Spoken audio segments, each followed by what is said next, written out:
Hi, everyone. First of all, thank you, Rocky.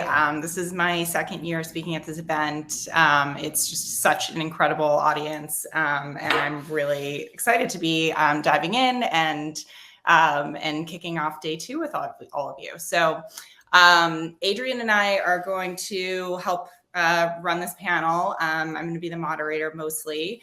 And first, I'm going to let the panelists introduce themselves. But first, I just wanted to give a brief overview of sort of what we're going to be talking about today, a little bit about the research that we did together with Werklabs and the Mom Project. And that's going to form the basis for what we're talking about, and then some of the takeaways that hopefully everyone in the audience will be able to get out of today and take away from this morning. So, or this afternoon, whatever time zone you might be in. So let's get started. So as I mentioned, I'm Lauren Hobbs. I'm the very proud and sometimes very tired mother of a 7-year-old daughter and a 4-year-old son. There they are. They're a little bit younger in these pictures. And in addition to being a mom, I'm also the chief marketing officer at Vivvi, which is a company building childcare and early learning solutions that work for today's families, and partnering with companies to make that care more accessible and affordable by offering it as a benefit. So I think a huge part of what we do at Vivvi and why we were really interested in pursuing this research with the Mom Project and Werklabs is thinking about the support and most importantly, childcare from our standpoint that parents need throughout their journey. And so that journey, we started representing getting out of the research as this curve that you see on the top of the right side of the screen, and what we're calling the marathon that ensues after parental leave, which we're sort of considering this sprint. And I think some of the things that we really uncovered here, and what we had a hunch about, are that most companies and parents are at least expecting and thinking about how to support the sprint, and whether a company does or does not have paid parental leave is something that is being explored in many different avenues and is so important. But what we're really not thinking about as much is that marathon that ensues after that period. So today we're going to really dig into what that marathon is and sort of how companies and parents can help advocate for themselves along that marathon when typically the support really drops off. So it's been just incredible to see because we surveyed over 5,500 parents for the survey. And when we released the data a few weeks ago, it's been so powerful, this outpouring of personal stories of parents identifying themselves on the curve. So we thought we would harness some of those stories in today's talk. We have a panel of 3 incredible professional moms at all different stages of their parenting journey, but then also really focus on how these stories can turn into action. So whether you're a parent who wants to better advocate for yourself, or a leader who wants to better support their team, or a company HR leader who wants to build better policies and really think about how to support this marathon of parenting, I know there's going to be at least one thing that you can take away from this that you can do immediately and help better match this support to the lived experience of the parenting marathon. So first, we're going to illustrate the data with some real anecdotes from all of these amazing women, and then use these stories to give everyone something to take away with. So I'll start. Like I said, I'm Lauren Hobbs. I have 2 children, and I would identify myself just on this parenting life cycle as, definitely through the sprint. My older daughter is in 1st grade, so she's a little bit more, on her way.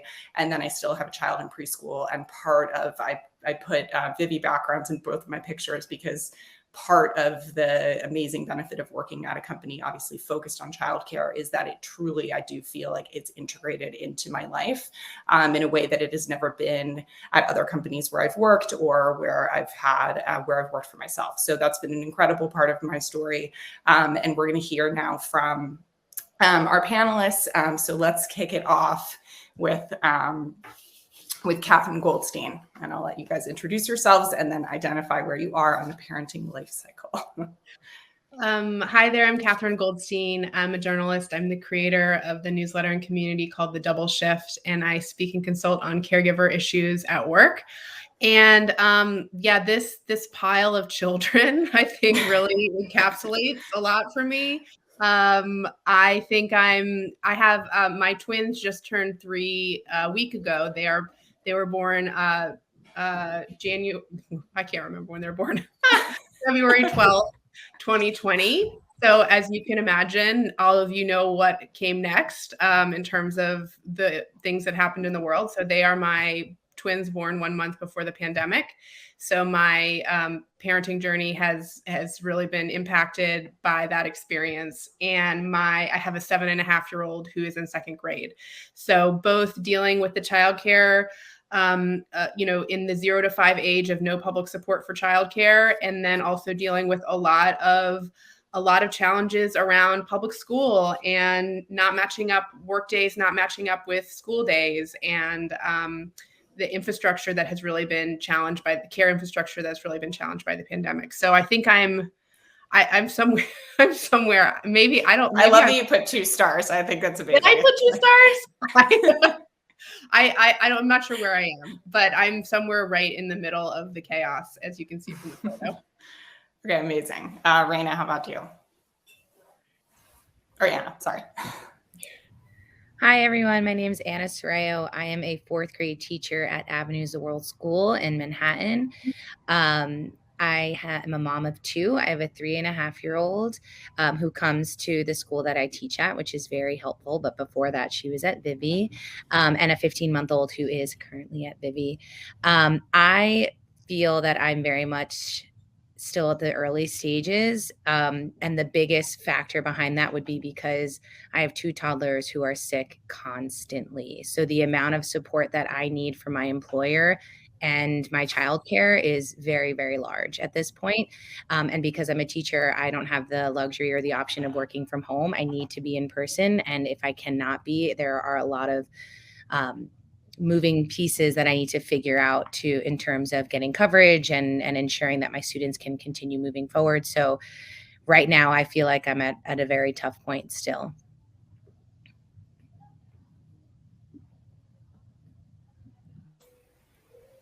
Hey everyone, I'm Raena Boston. I am a mom of 3. My oldest is 7, my middle child is 5, and the baby is 16 months, almost 17 months. So it is full on over here. The boys are 20 months apart. And I am an HR pro at a professional services firm. I am a writer at the Working Momtras, and I'm a co-founder of a nonprofit called the Chamber of Mothers, where we are focused on securing federal paid leave, affordable and accessible childcare, and improved maternal health. And all of that work I do that work in the nonprofit because of my experience as a parent in this country. On this little life cycle, I'm looking at it and I'm realizing I probably should have plotted multiple points, but I put it right there. I have access to an amazing daycare with my daughter. The boys are in public school, but as Katherine was saying, the school day and the work day don't match up. So we've had to get very creative with how we manage that. Yeah, and I think part of the thing that struck me about this diagram and just is that basically you could show up any given day and be anywhere on this curve. Like you're never sure what the morning is going to bring or the night. So our research really digs into the difference. Oh, sorry, Adrian. Oh my gosh, I'm getting ahead of myself. It's okay. We can just dive right into the research if you'd like. Right? I am Adrian Young, and I'm actually with the Werklabs team that conducted the research. So we're the Research and Insights division of the Mom Project. And these stories in this panel and the overlapping connection that these stories have to the roles we all play is why we do what we do. So it's really mining for the intel, right, of the human experience. It's really fueling what's needed for equitable future work. And my role is to help connect that to organizations. So how can we take the data findings and, like Lauren said, activate them in ways that make advances? So my kiddos are 8 and 10, so I'm in the weeds in a different way. They're full of energy, full of adventure. And so somehow I'm at 8 and 10, that places me midstream on the marathon, which feels like, what? They're still babies to me. But I still place real tremendous value, even though their needs have changed and my role with them has changed. My priority of being able to be ever present in their lives and really contribute in the way that I want to is steadfast. And that is why I joined the Mom Project. And that's why the Werklabs team is so compelling and why I'm really looking forward to this chat. So thanks, Lauren. Now you can. Amazing. Yeah. Thank you. Okay, great.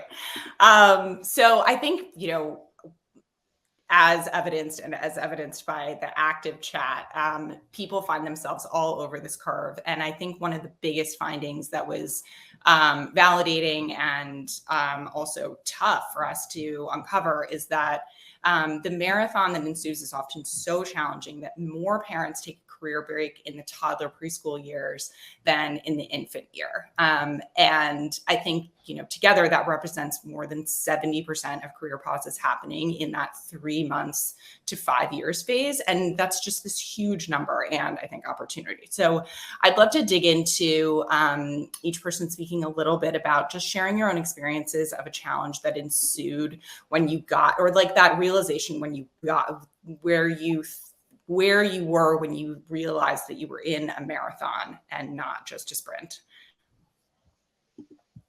So Katherine, why don't we start with you? Sure. So I'm going to share some more personal stories that I don't always talk about, which is just my own experience with postpartum depression. So as I mentioned, my twins were born right before the pandemic. And when they were about 3 months, I realized I was in a really very dark place mentally, but also if you think about what was going on in, April, May, 2020, it would sort of seem logical to be like feeling overwhelmed, feeling like, feeling really isolated. All these things that go along with postpartum depression were also very much converging in the pandemic experience. And I remember, what's the first thing you do when you think you have a health issue? You turn to Dr. Google. So I Googled postpartum depression. And they're like, here are some ideas, to help you see if this might help. And it was like, go on a date night, get a babysitter for your kids. And I was like, we're living in a global pandemic. I can never leave my house. So it very much felt like, it just felt like navigating really difficult circumstances when my mental health was not good. Fortunately, working in the space I did, I was pretty familiar with postpartum depression, and a close friend of mine who was a doctor and also a twin mom tipped me off to before my twins were born, that women who have twins actually have a higher rate of postpartum depression than singletons. They don't really know why. It could be hormonal, it could be environmental, et cetera. But I basically self-diagnosed. I basically said, I think I have postpartum depression, and I was able to turn to my primary care provider, who I was able to do a telemedicine appointment with and was able to get some medication that really helped me a lot. And, I think that that's a really big hurdle for people, thinking that I'm never going to be able to find a therapist. I heard psychiatrists have a 1-year wait list, et cetera, et cetera. But especially with mental health issues and postpartum depression, your primary care provider or OBGYN should be able to screen and diagnose you and potentially prescribe medication for you. So I just want to a little PSA that is available in ways that people don't always know. And I think, on this question of when I realized this was a marathon, I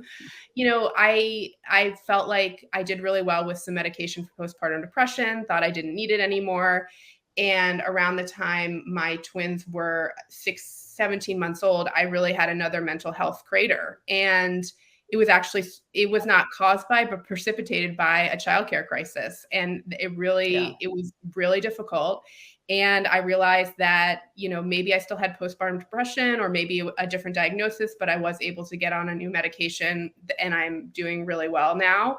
And I think, we have a lot of stigma about this, and right now it's very trendy to say you're burnt out. It's not trendy to say that you have some real mental health issues. And so I think that it's important to, because burnout, mental health issues can be treated in a lot of different ways. So I think that that's really important to sort of have a more open conversation about that, and know that, there's no shame if your postpartum depression goes longer than a year, or that you need help at different points in your parenting journey. So Yeah, That's my absolutely. message for today. Yeah, well, and I think that journey can be at different stages at different times, and that it can show up, when you least expect it. So, Anna, I'd love for you to talk about, because you're sort of more in the beginning. Yeah, sure. So I think that my realization of the marathon I signed up for really was delayed, actually, my realization, because of COVID. Because when I came back to work, my daughter was born in August. I came back in November. I definitely was in the thick of it, but very much the sprint still. I was advocating for myself in terms of needing time to go pump because I was breastfeeding, and everyone kind of knew I just had a baby. So everyone was very like, oh, I can help you with this. Here, I'll share this work with you in the very early stages. And we had winter break and we came back. I was feeling a little bit more confident in coming back and balancing the two. And then COVID hit. So when COVID hit, I was a work from home teacher, which was not great, but awesome in terms of that. I didn't have to worry about childcare because I was home with her. And we also had the support of my in-laws. And that was for the remainder of the school year. So when I came back, in the fall of 2020, I had my groove down. I figured it out. We felt good about, just parenting in general. And I had the summer where I was sort of recharged, almost like kind of itching to go back to work, to get a little bit more of that identity back. And then when I got there, I needed to figure out childcare. And that's when Avenues, which is a school I work at, partnered with Vivvi. And Vivvi provided childcare. There were so many teachers at the same time as me who had babies that our HR team and our supervisors reached out and they were like, we want to help you. We know childcare is really tough right now. A lot of the daycares are closed. So they were able to actually come on campus for us to provide that childcare, which was amazing. My daughter was down the hall from me. I felt so comfortable about it. I had direct communication with her teacher. There was only 3 other kids in the class, so the illnesses were much less frequent than they are now. So I was kind of like in la la land in terms of like, oh, it's so easy, coming back with the kids. Once Vivvi then moved to the Hudson Yards location and it opened up to a full-on daycare, plus all the, variants of COVID and everybody just getting back into each other's spaces and other illnesses and other viruses, that's when I kind of realized like, oh, she's sick again. Oh, she has a fever again. Oh, and now I need to scramble to find childcare. So that really didn't happen until she was well past 1, 1.5, almost 2, when I realized like, oh, and I still need so much support. And at that point, my colleagues were like, you had a kid? I don't even remember that. Like, he's got to be. I think, that jigsaw like keeps coming together in different ways.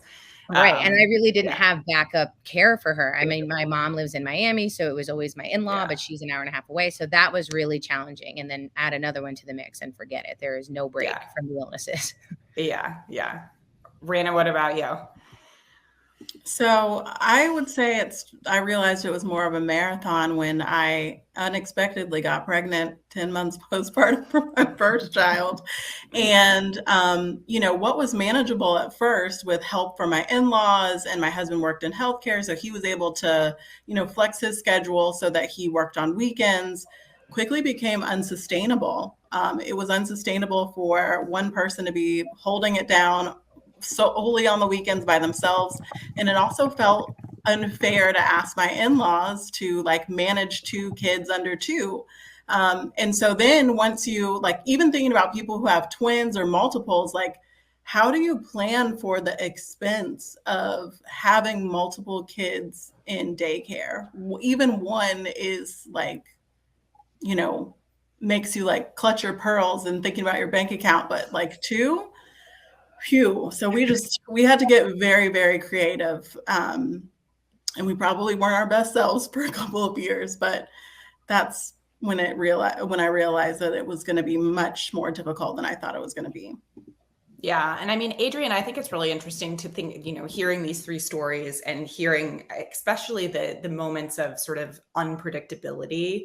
I'd love to dive into a little bit, because I know we have a lot of company leaders, HR execs, and employees who are interested in advocating for themselves. And as someone in a position to help companies really employ studies like this, what feels new to you here, and what strikes you from these examples where companies can do a better job solving for some of these things? I mean, I think the stories that are being shared here really makes the connection back to the data so clear and apparent. What stands out most is just how essential that team and leader support. Are you on the 3rd floor? that team and leader support really emerged as the most impactful factor to working parent satisfaction. We see this again and again and again. When our research goes in and does interviews with dual working parents and caregivers, we hear that sentiment often. In this data, it was no different. So those unique experiences that each of, that Katherine, Raena, and Anna shared, help us connect that logically. When we humanize kind of the response organizations are having to working parents, that's foundational to these varying life stages. And as the needs shift and what kind of supports are needed, that really helps us to successfully thrive. When we go to the predictive model, we understand that that's the biggest driver in that working parent satisfaction. It has a tremendous impact on the way that we feel inside of our roles. So that kind of, again, tether back to how well does my workplace see, value, and respect me as a person, not just as an employee. And Anna Anna's example is amazing about that. Exactly. So that's like the study revealed also 78% of parents have needed backup childcare, but only 8% have it. PTOs, the number one way that they're getting that they're covering for childcare needs, and that's not even a childcare benefit. So when an organization kind of understands and can breathe in that team and manager support level and the respect of the role outside of the office, the parental role, it really, really matters. And there's simple ways to do that, just like frequent manager check-ins or having a culture that feels safe and trustworthy to share those realities. Those are tremendously impactful to how the working parent experience is. So it's just kind of considering the ways that you can serve up flexibility. And, like we said, in a teaching role, you can't functionally be removed from the location, but are there other things that you can do to be supportive and really hear and see your employees? So just that those working parent needs are going to evolve and shift is what this study is all about. And understanding how to serve up solutions that are useful and relevant to that evolution is what makes it successful for both sides of that marathon, the runner, the parent, and then the support team, which is the workplace. Yeah, absolutely. Absolutely. And for those of you who haven't had a chance to check out the survey, my colleague Jess or Courtney from the Mom Project is going to drop the link into the chat for people who want to see the results of what we're talking about. But I think the main the takeaway at the end, which I'm eager for everyone to comment on, is that the study revealed that there are 4 main drivers of working parent satisfaction. And again, this is not like rocket science to figure out, but it's just really interesting the order in which they came out to me. So number 1, team and leader support. Number 2, compensation and advancement. Number 3, organizational benefits. And number 4, flexibility. And so when employees feel that they have these things, they're more productive, more likely to stay in their jobs, and more likely to recommend their company to someone else. So I'd love for each to just take the last few minutes that we have and for each person to describe which one of these factors had the biggest impact on you so far in your parenting journey. And in an effort to leave the audience with just some really actionable takeaways, can you share a positive example or something that you think could have happened, either did happen or could have happened, to ease your journey through the marathon that could be replicated by those in the audience? So Raena, why don't we start with you, because especially in your role as an HR leader and obviously a parent, you're kind of having that dual experience, which I'm super interested in. So for me, it's team and leader support. I think that companies can have the best of intentions when they offer policies, but if your leadership does not know the policy, does not understand the policy, isn't behind the policy, then it's almost useless. So I think that, there's multiple ways that you can look at it, right? So like sometimes you're educating somebody on what the policy is and saying like, this is what has been provided to us. I'm going to be taking advantage of this. And it's like, that's the conversation. Other times it's, your leader already knows what's going on, or they might be further ahead in their parenting journey and can tell you what benefits you should be looking into further down the road. And then also creating an environment where it's safe to use those benefits, or when somebody gets sick, it's not the end of the world. It's a part of doing business and being a human being. We will cover for each other. We will figure it out. The world is not going to end because you or your child got sick. We will figure this out. And just having that support has made all the difference in the world in my career. Yeah, Anna, I think that's an interesting segue to you, because as we've chatted about a little bit multiple times, is like, you don't have that same flexibility. So in the absence of having access to some of these potential levers, what's been the most important for you? I'm going to agree with Raena in terms of it being team and leader support. Something that me and my coworkers and that little group of us that were all having babies at the same time did was we, first of all, just connected and we're like, I see you, I hear you, I feel you. And that just felt so good, so validating and so comforting to know that I wasn't alone in this journey, especially as a first-time mom. In addition to that, my HR representative, who is also a mom, as you were saying, Raena, a mom of older children, so more of a veteran, someone I looked up to outside of this building as well, was able to not only see me as an employee who was in need, but also as a fellow mother, and knowing the needs that I might have was super helpful, and just felt really, like she had my best interest in mind, not just as an employee, but as a person. And that felt really great. And then when that group of us who were all having kids at the same time kind of connected on our due dates, we were like, what are some things that we're already anticipating are going to be challenging? Why don't we start advocating for ourselves now?